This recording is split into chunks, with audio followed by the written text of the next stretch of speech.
you. Okay. Thank you so much, Chairman. And I want to start out with you, Ms. Hamandi. Congratulations on your nomination. In April, the NTSB released its 2021 Most Wanted list on transportation safety improvements, which included eliminating distracted driving.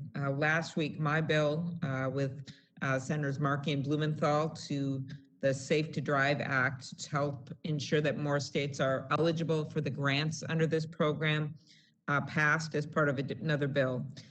If confirmed, could you talk about your plans on distracted driving? You know, it's responsible now for more than 58% of teen crashes, something I don't think people thought was possible until we got our handheld devices, but that is a fact. So could you address that? Thank you. Yes, and Senator, thank you for your leadership on distracted driving. It is a critical safety issue and one that's on our most wanted list of transportation safety improvements. And we have several recommendations to prevent distracted driving, including strengthening state laws. So the board works actively in states to improve state laws, including on distraction to prevent distracted driving. So I'm happy to work with you and your office going forward to ensure your concerns are addressed and that we're able to help you in your efforts to move this issue forward.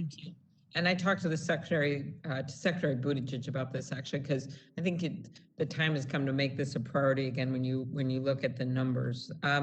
I have a question on blocked rail crossings that I'll ask you on the record because of what we've seen with the delay to emergency vehicles. And the other thing I want to get to is with you, Ms. Hedlund, and again, congratulations to you. Is the issue of captive shippers. We still have this going on where shippers are companies, small businesses often are only served by one railroad, and sometimes it's the last leg of a route that makes it so expensive.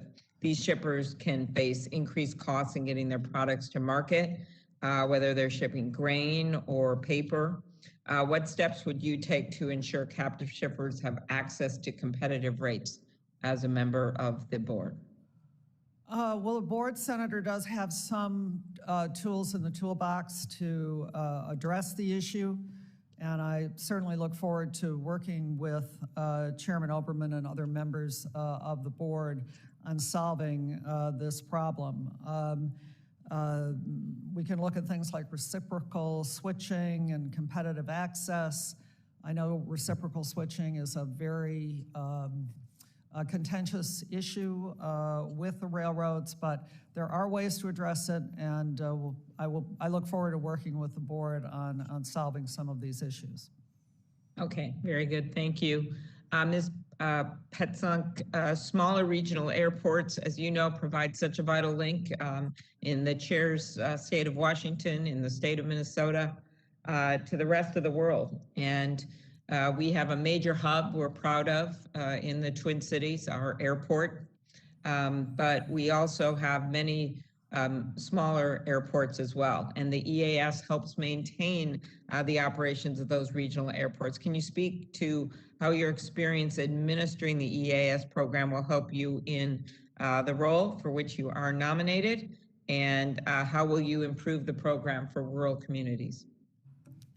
Thank you very much, Senator. Coming from a small community myself, a community that it now is served in the EAS program, I am well aware of the need to keep our small communities connected to our nation and the world. And so I strongly support the EAS program and will work with my colleagues, my dedicated colleagues in the Office of Aviation and International Affairs to keep that program running and running efficiently.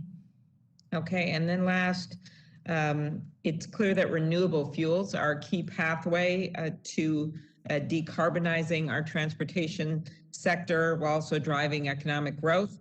I personally think we should be investing in the farmers and the workers of the Midwest instead of the oil czars of the Mideast. And renewable fuels offer this opportunity to reduce emissions. There was a big study that just came out of someone at Harvard showing the differences that you could see with renewable fuels versus oil.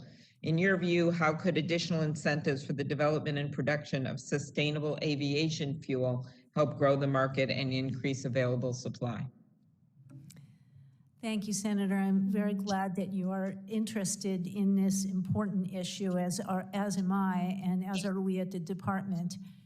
We think that sustainable aviation fuels, which on a life cycle basis can reduce greenhouse gas emissions from aviation, are a key part of the effort to decarbonize aviation in the United States and globally. The American Jobs Plan includes a proposal for a blender's tax credit that would help reduce the cost differential between conventional fuels and sustainable fuels. And those are the kinds of tools that we think are going to be very useful both to increase demand for the fuels and increase the supply. Okay, very good. Thank you very much. Appreciate it.